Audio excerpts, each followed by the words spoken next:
agradecer ao Senhor. Nós estamos hoje aqui estreando, na verdade ontem, né? Aniversário da Isabela, a gente já usou o som, né? Aqui que a gente comprou, né? Tá aqui as caixas de som, a mesa de som, os cabos, né? Deus, Ele tem sido bom conosco. Eu quero consagrar ao Senhor, né? Esse material que Ele nos deu para a igreja dele, né? Deu para a igreja, para o uso da igreja. E eu quero orar nesse momento e agradecer ao Senhor. Pai, nós louvamos o Teu nome pela oportunidade de servirmos ao Senhor. Quero Te agradecer, Senhor, pelos recursos que têm sido depositados aqui pelos Seus servos, ó Deus, e têm sido aplicados para a obra do Senhor neste lugar. Nesse momento eu quero Te louvar por esse equipamento de som que foi comprado, tão abençoado, Senhor, e vai abençoar tanta gente. Consagramos para o uso da Tua igreja, para o uso do Senhor. Então, Pai, quero pedir que o Senhor abençoe, que o Senhor esteja usando sempre para a glória do Teu nome. Muito obrigado por tudo, Senhor, em nome de Jesus. Amém. Amém, irmãos? Ainda falta, né, os microfones, a gente vai adquirir, mas passo a passo a gente vai equipando, né? É necessário, né? A igreja precisa e Deus tem nos abençoado. Amém? Vamos abrir as nossas Bíblias. Deixa eu achar o controle aqui.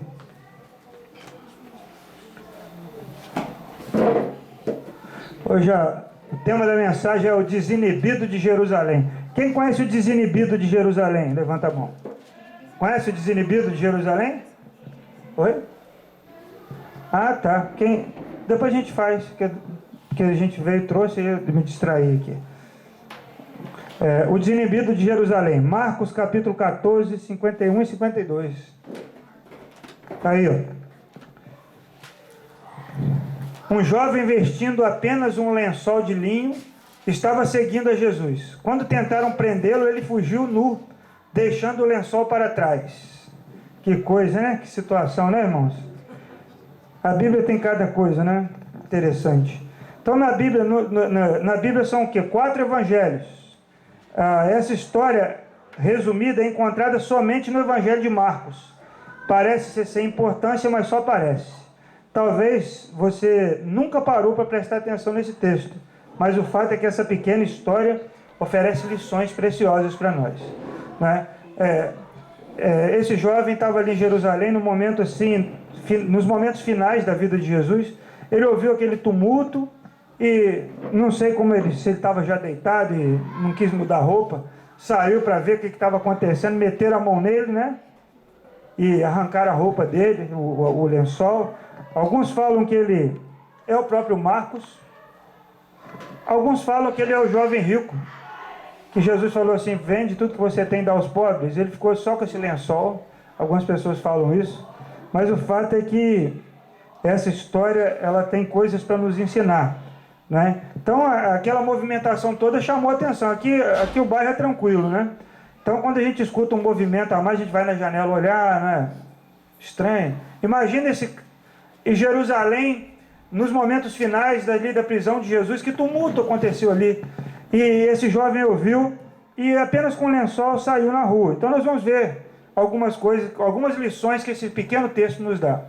A primeira coisa que nós temos que aprender sobre andar com lençol é que nós precisamos firmar um compromisso pessoal com Jesus. Por quê? Porque o rapaz coberto com lençol é um símbolo dos que seguem a Cristo sem compromisso. Imagina só, ele está ali, né? Talvez deitado ali na cama dele, aí escutou aquele movimento, pegou o lençol, amarrou e casualmente ele foi lá seguir Jesus. Então, ele é um símbolo de pessoas que seguem a Jesus, mas não querem um compromisso. Eles andam no meio do povo de Deus, eles andam junto com a igreja, eles frequentam célula, eles frequentam o culto, mas eles não têm assim um compromisso firmado com Jesus. Então, o que nós precisamos fazer é firmar um compromisso. Existe o crente que é fã de Jesus. Tem muita gente que é fã, né? Muitas pessoas são fãs dos artistas famosos, né? Você conversa com um fã, ele sabe tudo do artista, não sabe? Ele sabe a cor da roupa íntima que a pessoa gosta de usar, se usa ou não. ele sabe a comida que a pessoa gosta de comer, ele sabe os lugares que o famoso frequenta. O fã, ele sabe mais do artista quase que a família dele sabe. Mas o fã tem uma coisa, ele não tem intimidade com aquele ator, ele não tem intimidade com aquela pessoa. Então ele vai lá no meio do tumulto, está lá com a faixinha, eu te amo, né? Justin Bieber até cuspiu, né? Foi no Brasil que ele cuspiu no pessoal. O pessoal não gostou, a menina, viu o vídeo, a menina até gostou que ele cuspiu, que é muita humilhação, né? Mas ela sabe tudo dele, é fã dele. Dos Backstreet Boys, né? Antigamente Backstreet Boys, né? Zezé de Camargo e Luciano, tem fã-clube, milhões. Mas esses fãs, pouquíssimos têm acesso a esse ator, esse artista. Pouquíssimos têm acesso. Então eles sabem tudo sobre ele, mas eles não têm intimidade com ele. Existem cristãos que sabem muito sobre Jesus, mas não têm intimidade nenhuma com ele, são fãs. Então quando o artista decepciona esses fãs, eles ficam tristes, né? Choram, tal. Mas eles não têm assim um relacionamento com Jesus. Jesus não tem um relacionamento com eles. São fãs. Agora, aquele que é comprometido com Jesus é aquele que toma a cruz. É aquele que assume os riscos de ser um cristão. É aquele que encarna a vida de Deus na vida dele e revela Jesus por onde ele passa.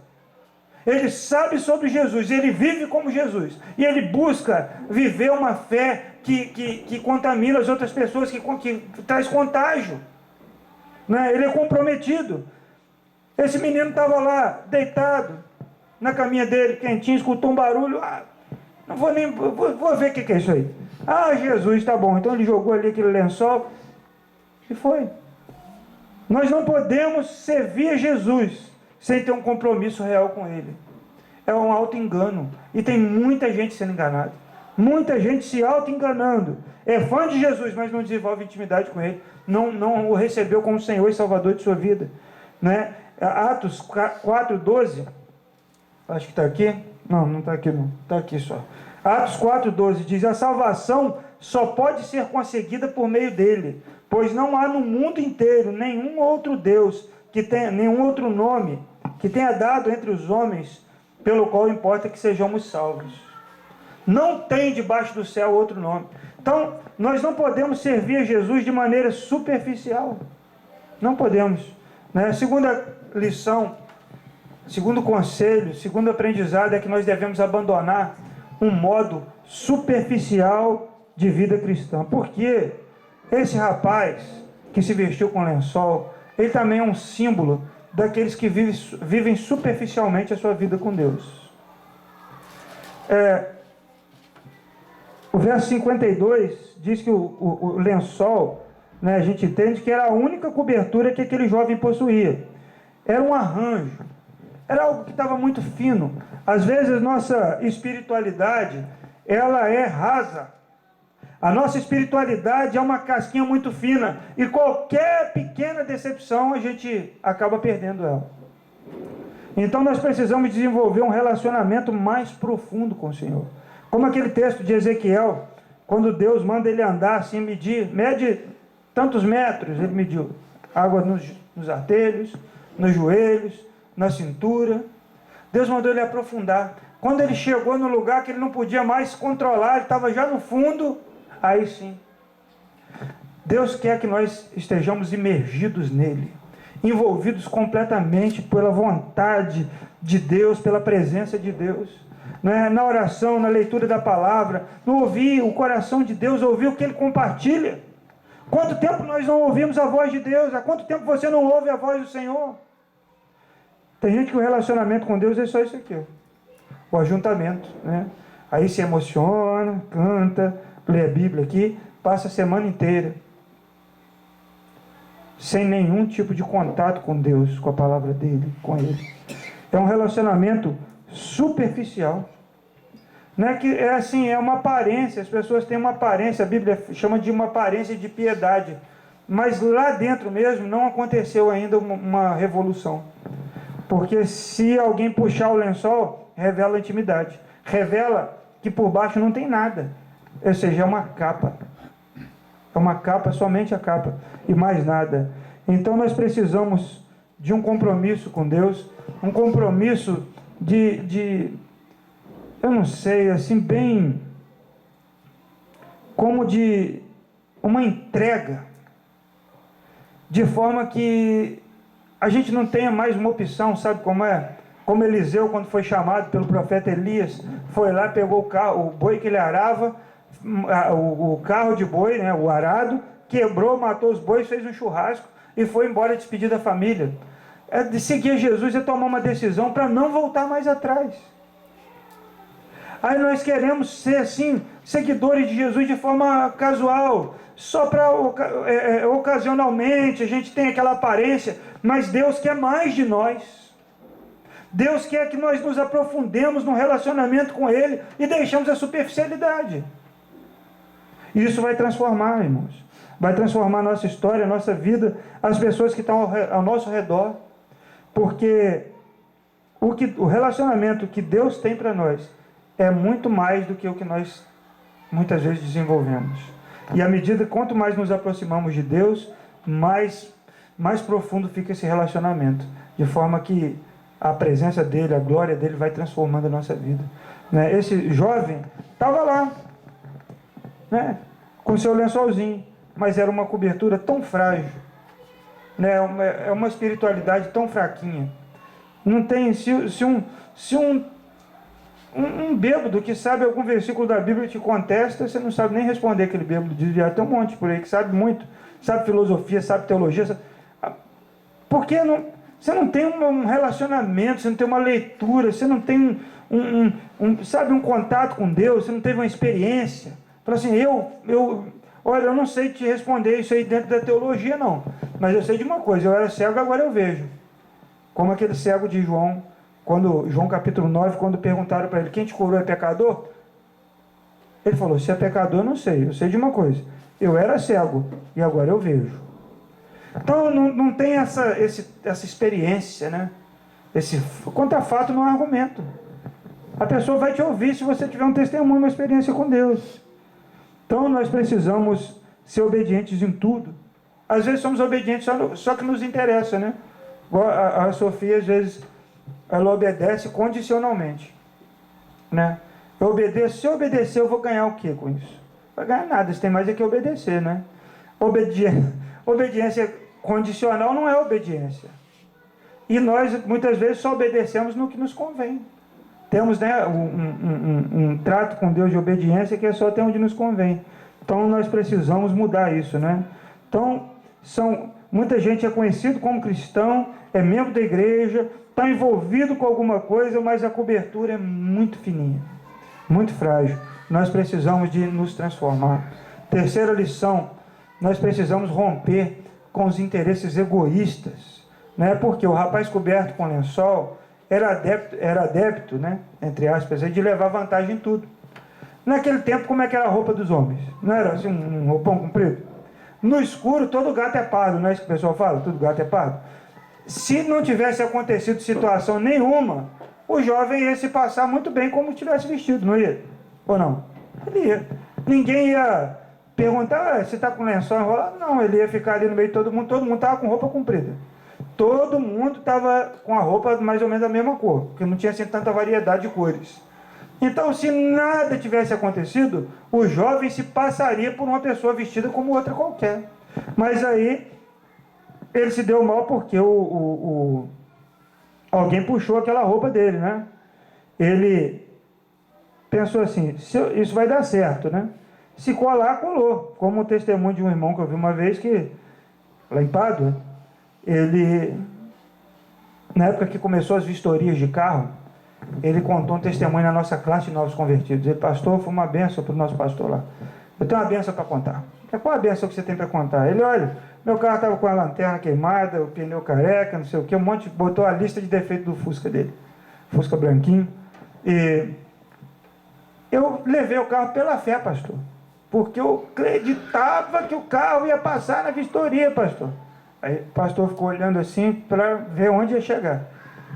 Pastor, o homem olhou o carro e falou assim, seu carro deu a lista de problemas que eu já sabia que tinha.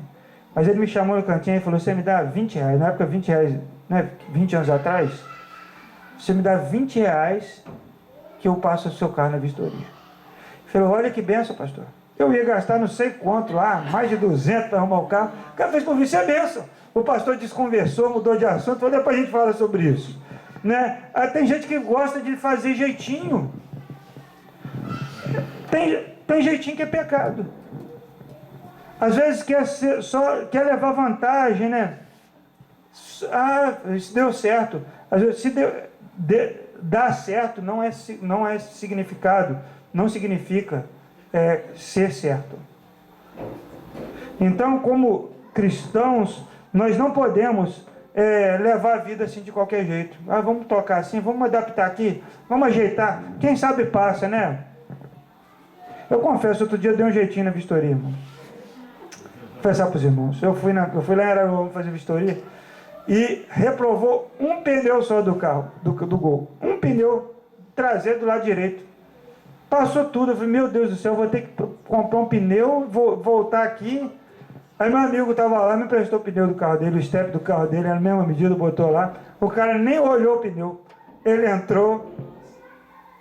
Mas às vezes a gente faz disso uma prática assim na vida e vai adaptando, vai ajeitando, vai passando por cima de princípios, de valores.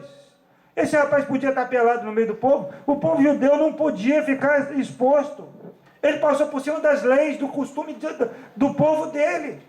Por quê? Porque ele falou, tá de noite, tá escuro, todo mundo está com uma roupa mesmo parecida com lençol essa hora da noite, eu vou lá. Aí deve ter segurado assim, deixa eu ver. Aí ele foi olhando assim a multidão, estão prendendo ele, curioso. De repente veio um guarda e puxou a roupa, caiu. Ele foi embora para casa com a vergonha toda exposta. Sabe que uma hora a casa pode cair. Quantos crentes a gente vê passando vergonha?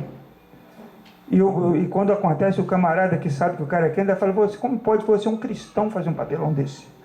Né? Como pode você saber que não pode andar com lençol na rua, pelado, e anda? Como pode? Um dia eu soube de um PM que o cara ofereceu um suborno para ele. O PM era crente. Ele levou ele para dentro da viatura e falou, rapaz, você tem uma Bíblia no... O pessoal que bota a Bíblia no... Você é um cristão? O camarada era até obreiro. O PM falou, o senhor vai embora, mas eu não vou fazer nada com o senhor. O senhor só vou aplicar a sua multa, o senhor vai para casa e o senhor pensa se... Comigo o senhor já errou, agora o senhor imagina com Deus. Com Deus. Que vergonha, né? Que vergonha. Nós precisamos buscar viver uma vida de santidade. E a santidade não é só, vou para o mosteiro, vou fazer muito jejum, vou subir, vou morar lá no monte. Os monges pensaram isso. Quando os mosteiros começaram, eles estavam se separando do mundo e começaram a viver nas montanhas e se isolaram. Ainda bem que fizeram isso, né? Porque preservaram muito da nossa história, ficou preservado os mosteiros. Mas eles pensavam que eles não podiam ser crentes no mundo, eles precisavam se isolar. Não podia ter mulher, não podia ter trabalho, nós vamos ficar aqui. Nem assim uma pessoa consegue viver em santidade. Porque o problema não está no outro, o problema está em nós.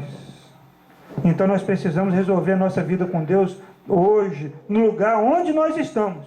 Agora, não, se eu procurar uma igreja mais pentecostal, não, eu vou procurar uma mais tradicional, eu vou procurar uma igreja que fique muito afastada.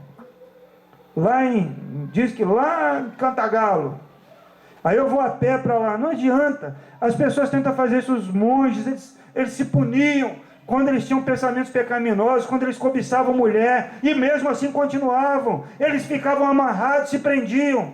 As freiras faziam isso também, pecavam, porque o comportamento é só a ponta do iceberg. O dragão está aqui dentro. E aí tem a história do português, você conhece esse português que tinha uma fazenda na beira da linha do trem, comprou a fazenda, e o trem passava de vez em quando e matava um punhado de vaca dele, bezerro. Ele, ora, pois, matou mais vezes, ficou triste com aquilo ali, e passou de novo, e ele fez de tudo para tentar parar aquele trem, nada conseguiu, amarrou corda, cortava, que troço danado, e cortava a corda, deu tiro no trem. E o trem não parava. Aí um dia ele saiu, foi na cidade grande e passou numa loja de brinquedos, ele viu um trenzinho daquele ferrorama assim, ó, rodando na loja. Ele, ora, pô, vou voltar aqui. Ele voltou, correu no carro, pegou a espingarda, entrou na loja e vai, mas o que é isso, meu senhor? O que você está fazendo? Preciso matar enquanto é pequeno, pois depois de grande, nada para. Não é? O problema nosso é que nós tentamos resolver as coisas, o comportamento. A gente pensa que o nosso problema, se a gente mudar o nosso comportamento, a gente mudou. Na verdade, a gente precisa mudar para que o nosso comportamento mude. A gente precisa desenvolver algo aqui dentro com Deus, né? Esse rapaz aqui, do lençol, essa história ficou registrada para nos alertar que dá jeitinho, o jeitinho uma hora vai cair. Uma hora vai cair. A pessoa pode ser envergonhada, irmão. A Bíblia fala que vocês são sal. Aí fala de dois tipos de sal. Tem o sal que salga e o sal que não salga. O sal que não salga, ele serve para quê? Jesus falou, não dá para devolver sabor para ele. Então a gente é jogado na estrada e é pisado pelos homens. Muitos cristãos são esse sal que não salga e são humilhados, até por não crente, até pelo mundo, pisa em cima. Ah, mas eu sou filho de Deus. Mas é o filho de Deus que está lá querendo comer coisa dos porcos, lá o filho pródigo lá que foi embora de casa e queria comer até as alfarrobas dos porcos lá porque não tinha o que comer. É filho, mas está longe de Deus, porque quer dar jeitinho, quer adaptar a vida, quer ajeitar, quer parecer uma coisa que não é. Conhece uma pessoa que fala assim, ele quer arrotar de barriga vazia, quer ter uma aparência, mas no fundo não tem vida com Deus, não tem nada. Então nós precisamos, irmãos, parar de dar esse jeitinho na vida cotidiana e também na nossa vida espiritual. Pensar que estamos fazendo algo que vai enganar Deus. Não engana, a gente está diante de Deus, a gente está diante de um Deus que Ele vê muito além. A Bíblia fala que antes que a palavra me chegue à boca, Salmo 139, e tu já conheces. Um Deus que olha assim muito mais profundo do que qualquer exame moderno que você possa fazer. Que a Bíblia fala que a palavra dele é como uma faca de 2 gumes que destrincha. É um bisturi na mão de um cirurgião habilidoso. Aí nós queremos enganar quem? Então, essa vida superficial, essa vida de jeitinho, não é a vida que Deus tem para nós. Né? Esse jovem se deu mal, né? Se deu mal.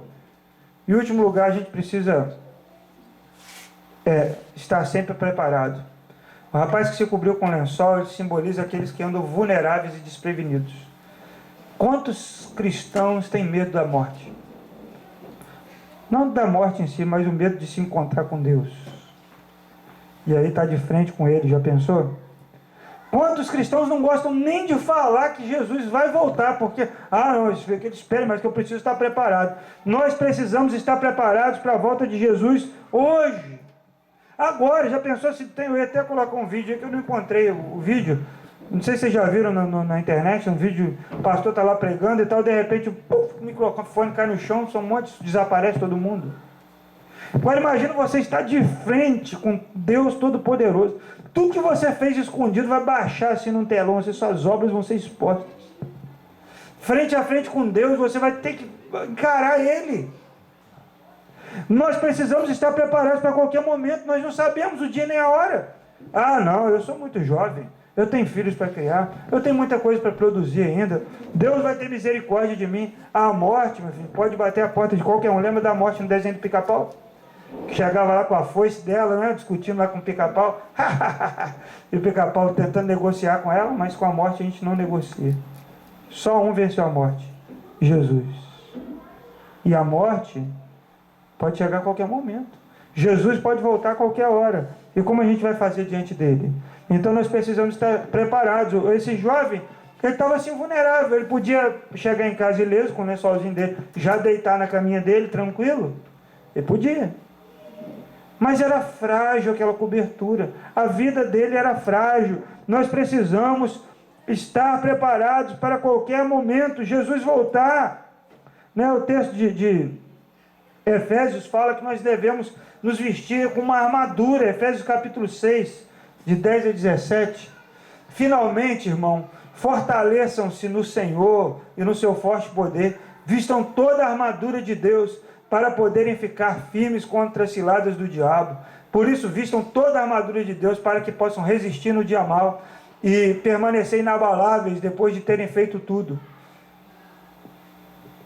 Uma armadura, algo resistente, né? E olha o texto de Pedro: mas o dia do Senhor virá como um ladrão de noite, no qual os céus passarão com um grande estrondo, e os elementos ardendo se desfarão, e a terra e as obras que nela há se queimarão. O ladrão avisa: opa, vou semana que vem estou passando lá na sua casa para dar uma limpa lá.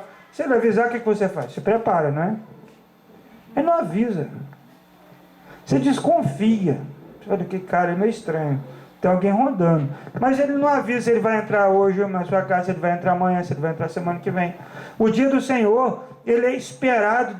Há quanto tempo? Vai acontecer a qualquer momento. E nós precisamos estar preparados para a volta do Senhor. E pregar o Evangelho. E apressar a vinda dele. E compartilhar a palavra. E fazer com que o reino cresça. O único reino que nós queremos crescer muitas vezes é o nosso reino.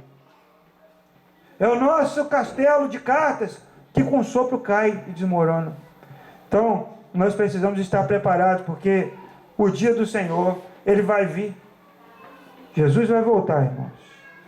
Então eu preciso ser um discípulo de verdade, um seguidor de Cristo verdadeiro, um cristão autêntico, pronto para viver e morrer com Cristo e por Cristo, sem precisar fugir envergonhado.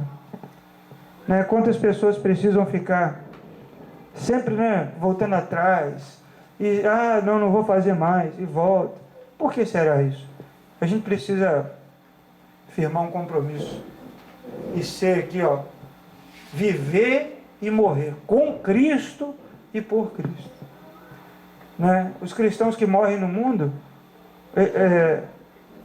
162 mil morreram, acho que ano passado. 162 mil cristãos. Ninguém fala nada. E eles morreram só pelo fato de serem crentes. Só por isso. São crentes, morreram. 162 mil. E nós, que temos a oportunidade